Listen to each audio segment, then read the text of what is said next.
સુરેન્દ્રનગરમાં છેલ્લા અઢી દાયકાથી એક વિશિષ્ટ સેવાની જ્યોત પ્રજ્વલિત છે. આ જ્યોતના સૂત્રધાર છે સરકારી નિવૃત્ત કર્મચારી અને સમાજસેવક શ્રી રાજેશભાઈ રાવલ.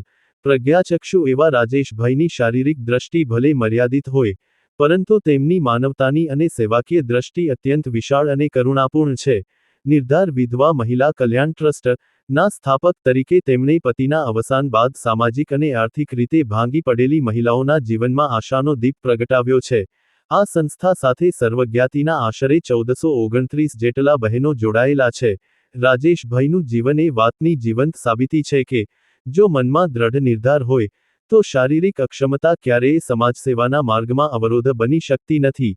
રાજેશ રાવલની આ નિસ્વાર્થ સેવા અને સમર્પણને રાષ્ટ્રીય અને રાજ્ય સ્તરે બિરદાવવામાં આવી છે. તેમને તત્કાલીન રાજ્યપાલ શ્રીમતી કમલા બેનિવાલના વરદ હસ્તે પ્રતિષ્ઠિત ધરતી રત્ન એવોર્ડથી નવાજવામાં આવ્યા હતા. આ ઉપરાંત રાજકોટ ખાતે દીપચંદ ગાડી સેવા રત્ન એવોર્ડ અને કુંડળધામ ખાતે કેન્દ્રીય ગૃહમંત્રી શ્રી અમિતભાઈ શાહના હસ્તે સંસ્થાના વિકાસ માટે 5 લાખનો ચેક અર્પણ કરી તેમની લોકસેવાની પ્રવૃત્તિઓને પ્રોત્સાહિત કરવામાં આવી હતી. સ્વાવલંબન એ જ શ્રેષ્ઠ આત્મસન્માન છે તે વાતને સાર્થક કરવા માટે નિર્ધાર ટ્રસ્ટ દ્વારા વિવિધ કૌશલ્ય વર્ધન કેન્દ્રો ચલાવવામાં આવે છે.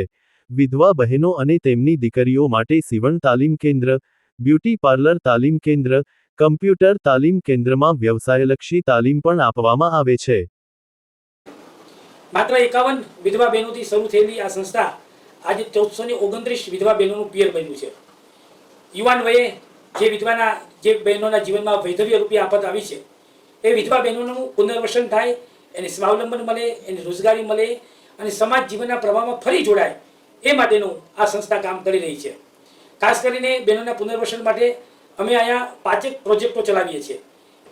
આ સિવાય જે વૃદ્ધ વિધવા માતાઓ છે, જેની ઉંમર 60 થી 85 વર્ષ છે, જેઓ કોઈ કામ કરી શકતા નથી, જેઓ સુરનગરના અંતરિયાળ વિસ્તારમાં રહે છે, કે જેમણે કોઈ ઝૂંપડામાં રહેતા હોય, કોઈ મફતિયાપરામાં રહેતા હોય, રેલવેની બંધ લાઇનમાં આદત કરી રહેતા હોય, એવા વૃદ્ધ માતાઓને દરરોજ દાળ ભાત શાક રોટલી સાથેનું ટિફિન, દર રવિવારે સ્વીટ સાથેનું ટિફિન એમના ઘરે નિઃશુલ્ક પહોંચતું થાય એવી વ્યવસ્થા પણ 27 મહિનાથી આ સંસ્થા કરી રહી છે.